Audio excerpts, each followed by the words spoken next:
Olá, pessoal. Vamos continuar a leitura do livro Como Iniciar uma Igreja Local, com ênfase nas igrejas nos lares, de minha autoria, publicada pela editora Ebenezer. A gente já fez um primeiro vídeo apresentando o livro e falando sobre a introdução. Hoje a gente vai começar o capítulo 1, que fala sobre o que preciso para começar, né? Uma igreja aí local, né? Com ênfase aí nas igrejas nos lares. Se você não está satisfeito aí com a sua denominação, com a igreja que você vai, se você vê que ela não segue essa doutrina, que é a palavra de Deus, né? Aqui nesse livro eu explico como iniciar uma igreja com a sua família, no seu lar, com os seus familiares, com os seus vizinhos, tá bem? E eu já fiz a apresentação e agora, capítulo 1, o que preciso para começar essa igreja na minha casa? Então diz assim, ó: para começar, você precisa primeiramente querer servir ao Senhor Jesus Cristo. Se você não entregou sua vida a Jesus por meio do batismo, por imersão, né, que a palavra batismo quer dizer imersão, mergulhar a pessoa totalmente dentro da água. Para que os seus pecados sejam perdoados e você receba o Espírito Santo, como em Atos 2:38. Diz lá em Atos 2:38, né? Que é esse ensinamento que eu falei aqui, ó. Pedro respondeu: arrependam-se e cada um de vocês sejam batizados em nome de Jesus Cristo, para perdão dos seus pecados e receberão o dom do Espírito Santo. E aqui já acabou o versículo, tá? E ele te acrescentará a sua igreja, né? Cristo que vai acrescentar aquele que seguir esse mandamento aqui de ser batizado para remissão de pecados e receber o dom do Espírito Santo, ele vai acrescentar, Jesus vai acrescentar essa pessoa à sua igreja, que está lá em Atos 2, no finalzinho do versículo 47. Você pode confirmar lá que é Jesus que acrescenta, né? Que diz assim, ó: e o Senhor lhes acrescentava diariamente os que iam sendo salvos.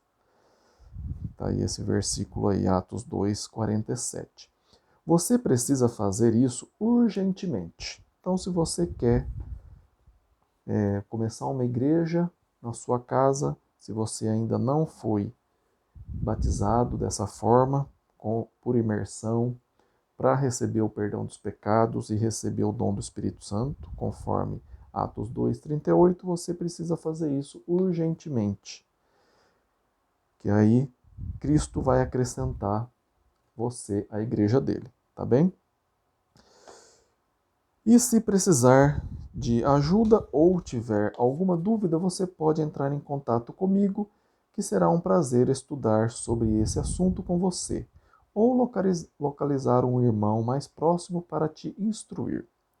Após tomar esse passo importantíssimo em sua vida e ser um discípulo de Jesus, você terá que fazer mais discípulos de Jesus para se reunir com eles.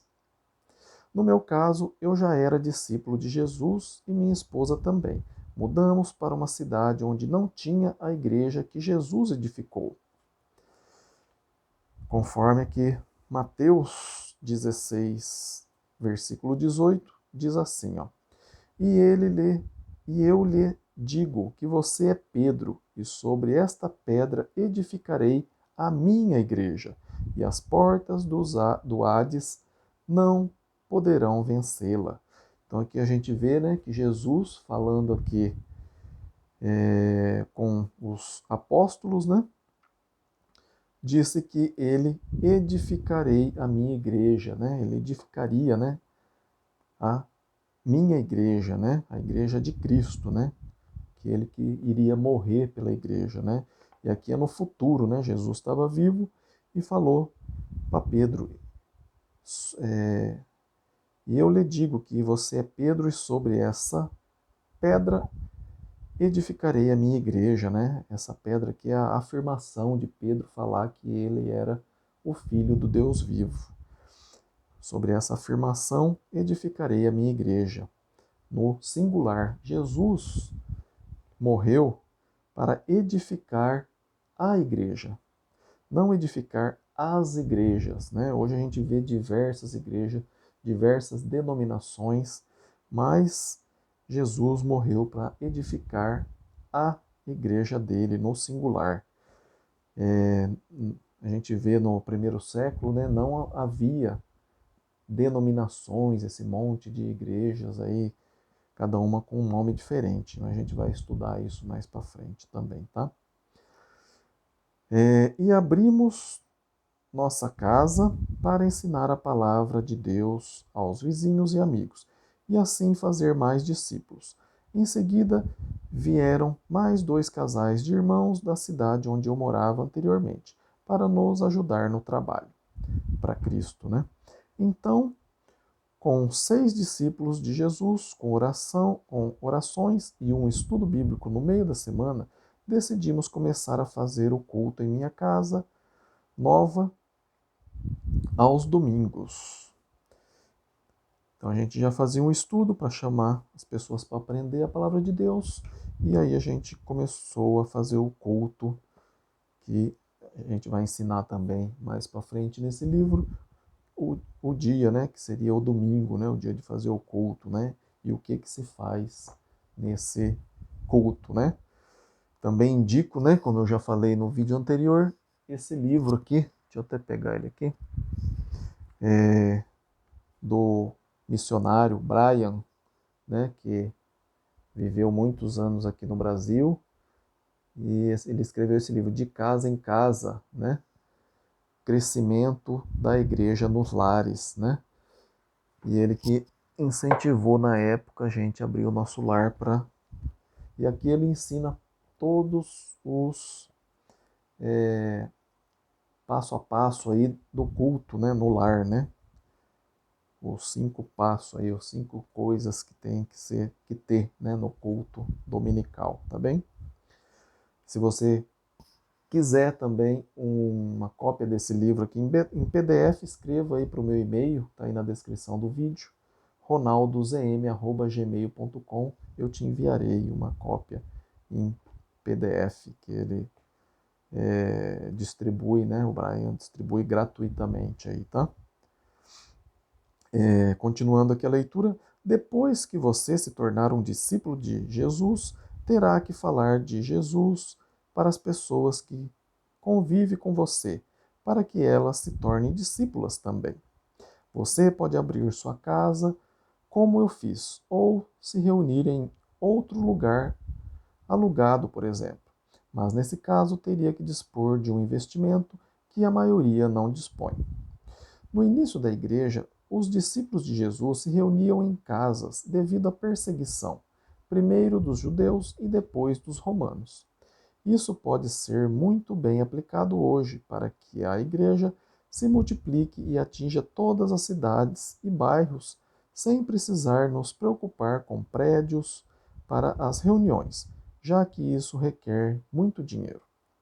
Para que isso não que isso seja errado, né, ter um prédio alugado ou comprado, né, mas é um obstáculo que muitas vezes atrapalha o crescimento do reino de Deus.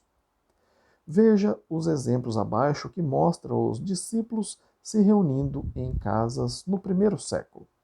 Em Atos 2:2 diz assim: De repente veio do céu um som como de um vento muito forte e encheu toda a casa na qual estavam assentados. Então, encheu toda a casa, né? Eles estavam numa casa onde todos estavam assentados. Então, em Atos 2 aqui, foi o primeiro dia, né? O dia de Pentecostes, onde iniciou a igreja, né? Naquele dia desceu, né, o Espírito Santo, né, sobre os apóstolos, os 12 apóstolos, e eles começaram a pregar e 3.000 pessoas foram batizadas nesse dia, né? Conforme a gente já leu também, Atos 2:38, né? Como que Pedro explicou que eles deveriam se batizar, né? E que eles receberiam o perdão do pecado e o dom do Espírito Santo, tá bem? Mas aqui a ênfase é que eles estavam numa casa. Atos 2:46, a parte final, diz assim, ó: Partia o pão em suas casas e juntos participavam das refeições com alegria e sinceridade de coração. Né? Então, aqui mais uma vez a gente vendo, né, que eles partiam o pão em suas casas. Né? Então, os discípulos se reunindo em suas casas. Atos 5:42. Todos os dias no templo e de casa em casa. Né? Então, eles iam no templo judaico, né? Porque eles eram judeus, até o capítulo 10 de Atos, né? Só tinham cristãos judeus, né? E em Atos 10 que começou a ter cristãos que não eram judeus, através de Cornélio, né? Também aí na minha playlist, né? Você pode ver aí, né? A gente estudou o livro de Atos, né?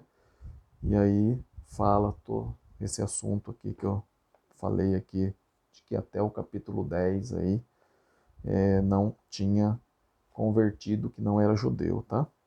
E também na minha playlist aí, né, o bate-papo sobre o livro de Atos dos Apóstolos, também fala desse capítulo 2, né, do dia de Pentecostes, que foi o primeiro dia da igreja aí, né, onde a promessa de Cristo, né, de que edificaria a igreja se cumpriu ali em Pentecostes, Atos capítulo 2. Também tem aí na minha playlist, no bate-papo sobre o livro de Atos. Se você puder ir lá depois e assistir, se você não assistiu. Aqui, Atos 5:42, né, que eu li, né? Todos os dias, no templo e de casa em casa, não deixavam de ensinar e proclamar que Jesus é o Cristo, né? Então, no templo judaico, né, e de casa em casa. Atos 8:3. Saulo, por sua vez, devastava a igreja, indo de casa em casa, arrastava homens e mulheres e os lançavam na prisão. Né? Então, Saulo, né, que depois se tornou Paulo, né, era um grande perseguidor da igreja de Cristo, né? E ele ia de casa em casa, né, muitas vezes porque eles estavam reunidos, e arrastava os cristãos, né, para lançá-lo na prisão. Atos 28:30. Por 2 anos inteiros, Paulo permaneceu na casa que havia alugado e recebia todos que iam vê-lo. Né? Paulo preso aqui em Roma já, né? Ele alugou uma casa, né? E ele estava em prisão domiciliar. E aí ele explicava a palavra, né? Nessa casa alugada, recebia as pessoas, fazia o culto, né? Dominical ali, né? Porque ele seguia a palavra de Deus, né? Romanos 16, versículo 5, só a primeira parte. Saudem também a igreja que se reúne na casa deles. Olha aqui, né? A igreja reunia na casa deles, né? Igual eu fazia aqui em casa também. 1 Coríntios 16, 19, o finalzinho aqui. Áquila e Priscila os saudam afetuosamente no Senhor, e também a igreja que se reúne na casa deles, né? Então a gente vê, né, que as igrejas se reuniam na casa, né, dos discípulos. Colossenses 4:15. Saudem os irmãos de Laodiceia, bem como Ninfa e a igreja que se reúne em sua casa. Havia uma igreja, né, que se reunia na casa de Ninfa, né? Filemon, capítulo 1, versículo 2.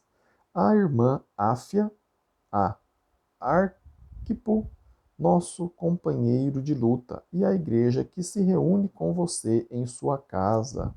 Falando aqui, né, que Filemon tinha uma igreja que se reunia na casa dele também, né?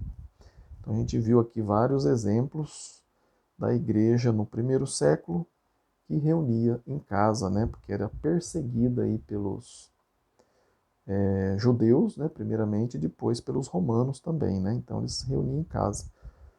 Então, vou continuar a leitura aqui. No início seria interessante que eu ou algum irmão que residam próximo a você, se houver, que ajudasse no trabalho para o Senhor.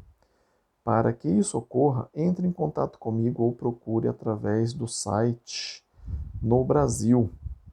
Está aqui www.igrejadecристоnobrasil.com ou no mundo. Que aí tem um site aqui que eu vou mostrar para vocês aí. Uma igreja mais próxima que possa te ajudar, né? Então, se você tem o interesse, né, de estabelecer uma igreja aí na sua casa, com a sua família, você pode escrever para mim. Meu e-mail está aí na descrição do vídeo, é ronaldozm@gmail.com, ou procurar no site aqui, né? Eu vou pôr aqui, tem tanto o site aqui no Brasil quanto no mundo inteiro. Deixa eu ver aqui. Você consegue ler aqui no finalzinho aqui, tá? Dá um pause aí e anote, tá bem? Esse site aí, tá bom? Aqui também o local de culto no quintal da minha casa, né? Só uma ideia aí para que você... A gente deixava ali no meio, né, a mesa com a ceia do Senhor, né? A sacolinha ali da oferta também, né? E a gente fazia um círculo, né? E todos participavam ali igualmente, né? Não precisava ter uma pessoa que levantasse e fosse lá na frente, né? É uma coisa bem simples, né? O importante é fazer a palavra de Deus, né? Fazer como a palavra de Deus nos ensina, tá bem? Então, se você tem o interesse de iniciar uma igreja local, né? Na sua casa, escreva para mim. Se você também ficar com alguma outra dúvida, né, sobre a Bíblia, pode escrever para mim também, né? Meu e-mail está aí na descrição do vídeo. Terei o maior prazer de sentar e estudar a Bíblia com você e tirar sua dúvida, tá bem? Fiquem com Deus e até o próximo vídeo, que vai ser o capítulo 2. Qual é o melhor nome para a igreja, né? Eu já dei um spoiler aí, né? Mas você pode já dar uma lida aí se você tiver curiosidade, tá bem? Fiquem com Deus e até o próximo vídeo. Amém?